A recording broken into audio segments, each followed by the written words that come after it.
Yeah, you're right, Mike. And Huxley says in that piece, we will actually get people to love their servitude. Now, one of the things I want to give you so much credit for is the courage to take a look at painful things like false flag terrorism. You posted a piece on your site. We don't have to get into this very deep, but I want to give you full credit for having the courage to not only look at the 9/11 official story, but to encourage others to look at it. Because what has become the official mythology or religion in this country is that we cannot question what happened on 9/11. But let me tell you, folks, what happened on 9/11 has put everything else that we're seeing, this tyrannical police state, in motion, including the creation of the Department of Homeland Security, the TSA, et cetera, et cetera. And so to not have the courage to look at what happened that day is really a lost opportunity because, Mike, I can tell you firsthand, for me, if it weren't for that day, I might still be asleep. Yeah, no, you know what's funny? I mean, I've written about this, Sean, but for me, I mean, I woke up late, a little late, you know. I was in Wall Street, you know, that can be mesmerizing, et cetera, and so I admittedly was asleep longer than I should have been. But, you know, 9/11, I couldn't come to grips with that forever, way after I woke up. Not that I thought 9/11 truth or anything like that or questioning was wrong, but I just didn't want to go there because I saw it. I saw people dying. I saw it live. You know, I just psychologically was broken. But the point is that if someone like me, who was completely against exploring that rabbit hole, was able to finally do it and understand with zero doubt that the story we're told is complete nonsense, then anyone can. And Building 7, of course, was what did it for me. I saw that, and I'm like, okay, this is crazy. And no one even knows about it. I mean, I have friends at, like, trading desks in New York that I talk to that will post in, like, internal chats being like, Building 7. And these are people who live in New York City. No idea about Building 7. Don't even know it existed, right? That's how effective the mainstream media is at putting people to sleep. But here's another thing I want to mention. And I've been following whistleblowers, NSA whistleblowers, very closely, two of them in particular. Thomas Drake, who's great. Follow him on Twitter if you're on there. He's awesome, American hero. But the other guy is Bill Binney, and the last name is Binney. And he resigned from the NSA. He was senior, very senior in the NSA. After, you know, late 2001. But he says that the government, the NSA, started spying on American citizens aggressively in early 2001. And his point was like, these guys were already getting the whole thing set up to spy on citizens, and then after 9/11, it was all ready to go. So this is a very, very long-term plan by a very small group of parasitic psychopaths that want to take over this country, and they are willing to do anything to do it. So people need to wake up to that completely. Yeah, you have a lot of courage, and I really respect that about you. Now, for folks to whom this information is new, take a look at WTC7. Take a look at the NIST report, which took 7-8 years for them to come out with an explanation for the collapse of WTC7 because they refused to look at the possibility that explosives were involved. Therefore, they could not explain the collapse of that building. Take a look at the PNAC documents, Project for New American Century. This thing, the rabbit hole goes very, very deep. Anybody interested who has the courage to look at it, we both, I think, encourage you to do so. Mike, before we let you go, I want to ask you about something very, very important. I'm calling it Liberty's Last Hour, and it's this idea of gun control, whether it's through the United Nations or, as has been buried in this new cybersecurity bill, a gun control measure which, and I quote, says, makes it illegal to transfer or possess large-capacity feeding devices such as gun magazines, belts, feed stripes, and drums of more than 10 rounds of ammunition with the exception of .22 caliber rimfire ammo. Now, Mike, what they're going to do is come after the guns, and I've always been afraid that if they do that, that is the ultimate line in the sand for the American people because neither you nor I want a shooting war. We just want our liberty back. What do you make of this attack on the Second Amendment? Okay, again, same thing, right? I mean, the NDAA signing that, saying we're going to just throw people in jail without trial. Okay, we'll call you a terrorist. It's all of these things that you see the establishment doing. You take the Bill of Rights, right, and then just try to cross off each one of them, and that's what they're doing with various legislation and various acts. So they're showing their hand. It's from a point of weakness. But yes, they're serious. Of course, they don't want. Look, slaves are disarmed. Period. Right? Slaves are disarmed. Okay? We are not going to be slaves. We are not slaves. I have people on my blog all over the place, and I have no military background or connections. I have high-ups in the military all over telling me and through other people, you know, I will never fire on American citizens. I'm ready. People are ready. People know what's going on. The government, I mean, if they're that stupid to try to take the guns, you know, then they'll get what they deserve, whatever that means. And I don't know what that means, and I hope that there's absolutely zero violence in overthrowing these people. So let's just hope that that's what happens. But they'd have to be insane to try to go take guns away. I can't imagine. I know that they want to do it, but it'd be really stupid. What a great conversation. You're buoying me here now, because I've always been clinging to the cause of liberty. I will continue to do it. I'll continue to fight for it. And to speak with somebody like you who's so proactive and upbeat about all of this really, I think, is great for all of us to hear, Mike. I want to thank you for that. But before I let you go, we got to talk about gold and silver. But I want to circle back, and I want to say that I think you're right about this whole idea that they are completely acting from a state of weakness, because what they wanted to happen was they wanted the 9/11 spell to continue to hold. And that curtain, that man behind the curtain has been exposed. And so when they try to pin everything on our Middle Eastern enemies and the Muslim boogeyman and Osama bin Laden and the whole thing, the whole spell has been broken for most people, for a lot of people anyway, hasn't it? Oh, yeah, and look, everything they're trying to do, right, a war with Iran, take the guns, put people in jail without trial. As far as I'm concerned, a lot of these cases I'm following, they're failing.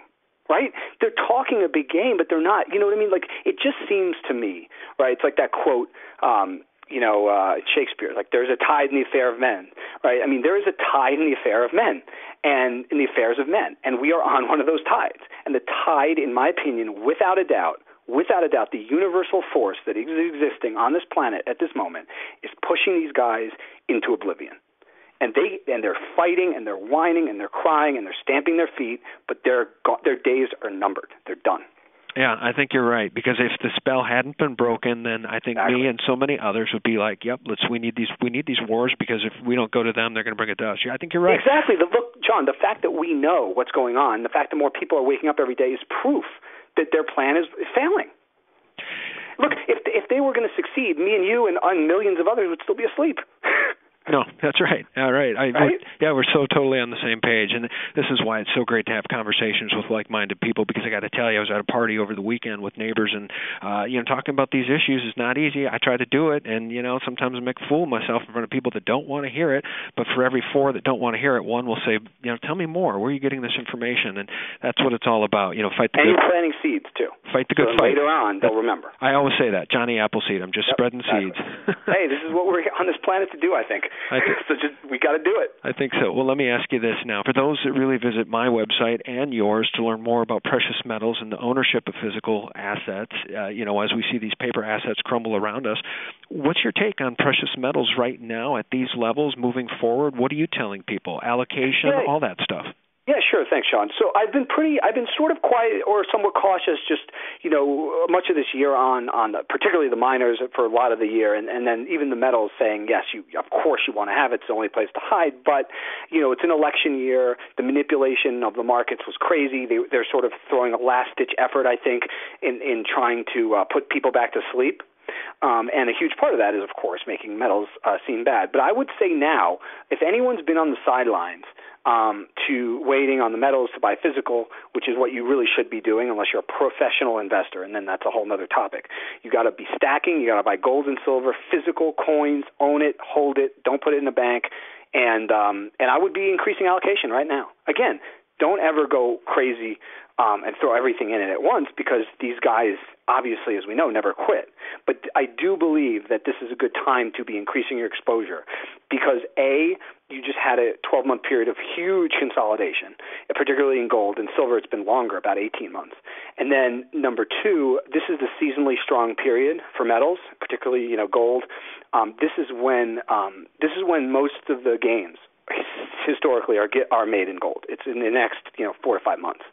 So, nothing is certain in life, obviously, but this seems like a pretty good setup to increase your allocation. So I would do that. Yeah, and you know what? For those who are out there and love to troll these types of videos and tease us for talking about the paper manipulation of the metals, J.P. Morgan, HSBC, et cetera, Mike, as posted on your website and mine, we see this senior HSBC banker has recently plummeted to his death. Michael Foreman, 48 years old, fell off the 5th floor balcony in the members bar area of the gallery on the South Bank last Tuesday evening. He was a senior HSBC banker, had been there for 30 years, and HSBC, as we all know on the record, is subject to all sorts of criminality for its money laundering, for drug cartels, et cetera, et cetera. And, here HSBC is the custodian for the GLD ETF, and that's the punchline to this whole paper Ponzi story, isn't it? It's almost like they're laughing at you, Right?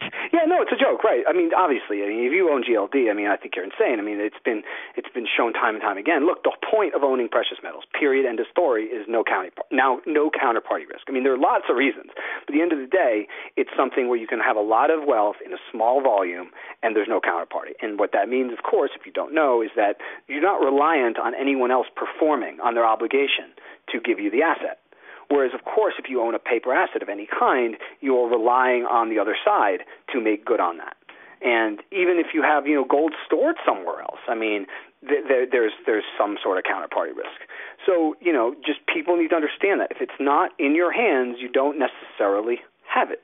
People really, really need to get that. So my point is, look, if you really understand gold and you understand the system, the monetary system, and you own GLD, you are not thinking this through. Yeah, and before I let you go, let me just circle back on that, because I do want your take on this story of the HSBC senior banker plummeting to his death, because apparently the banker who lived in Grays, Essex with his wife Janet was reported missing the day before he died, and police are not treating the incident as suspicious, and they're calling it a suicide.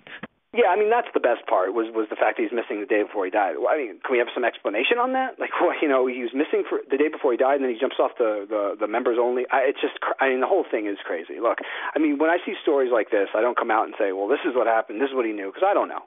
But this is suspicious. And, there's obviously, we've seen more and more stuff come out about HSBC recently. A commenter posted on my blog post about how, the drug laundering, laundering for drug dealers through HSBC, huge fine, right with the LIBOR thing. It's London, which is the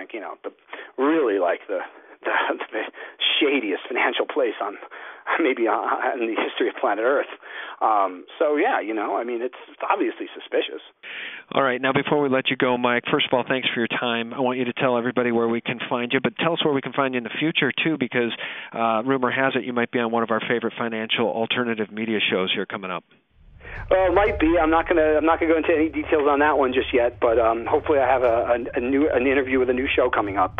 And of course I'll post that when that happens, and I'm sure you'll also promote it. But please go to Liberty Blitzkrieg, Liberty BLITZKRIEG .com. That's my website, my blog. It's been up for 3 months. It's doing great. I'm really happy for all the support. I'm started to tweet for the first time. Twitter, I love it. Get great information there. I'm at Liberty Blitz. That's my handle. You can get through it. You can get to it through my website. You can also sign up to get every post I do emailed to you through my website. Please do that. Take some time there. I'm spending a lot more time blogging to try to get the news out. So, and if you like what you see, share it with people. We need to get as many sheeple awake as possible right now, right here. Thanks. Yeah, and we love what we see. We love what we read from you, and we certainly love what we've heard here today. And, Mike, I can't thank you enough for your time on behalf of everybody listening. Mike Krieger of LibertyBlitzkrieg.com. Thanks a lot, man. Let's keep in touch and talk again soon. Absolutely, Sean. It's been my pleasure, and thanks for all your support. Okay, Mike. Thanks. Thank you. Bye-bye. Well, that's it, guys. Much more to come. Thanks for tuning in, and visit sgtreport.com for all the latest. Good night.